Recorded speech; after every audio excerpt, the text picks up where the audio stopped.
Good evening. Thank you so much. Thank you, Chair and members of the committee.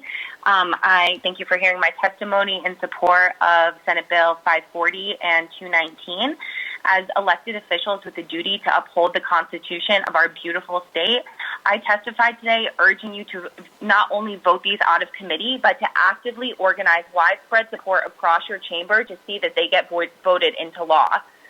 Our state government, like many others, has been operating in violation of our residents' constitutional right to clean air and water, sacrificing certain neighborhoods as the site of dangerous toxic facilities. The number one indicator for the placement of toxic facilities is race, and the Port of Providence, a predominantly Black and brown community, has borne the brunt of the impacts from the beginning of industrialization in this state. It is time that we give back the agency that has unjustly been taken from people who live in the port and create a model for addressing the tragic history of systemic racism with the community leading the way. Instead of protecting the rights of residents in the Port of Providence, our government seeks to erase them. In 2018, Governor Raimondo suppressed data from the Department of Health in order for National Grid to receive permits to build an LNG facility in the Port of Providence. The data indicating what is already known, that people in this neighborhood already face the highest rates of asthma in the country, would have compromised the permit, which requires EJ impacts to be considered under the National Environmental Protection Act. This history mustn't be forgotten, and today this committee has the power to act on the only option suited to set us on a new course, and that is the legislation that makes up the Rescue Rhode Island Act.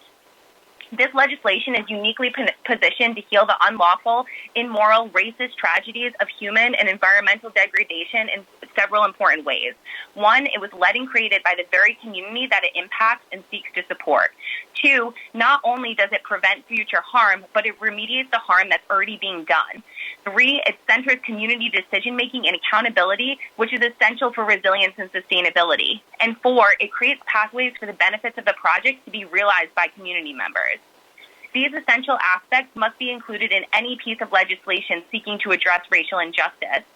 And these principles are also present in the housing bill, which is critical and long overdue. The housing crisis in Rhode Island, like the air and water, cannot be separated from the historic racism in which it was rooted.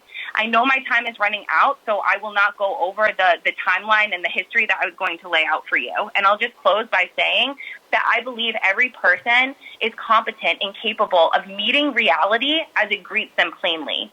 I trust that this committee has learned from the spotlight that has been on in this country for over a year, now revealing to white Americans the extreme racial injustice and violence that is destroying America, and that you all understand that we have no choice but to fight for the passage of this bill.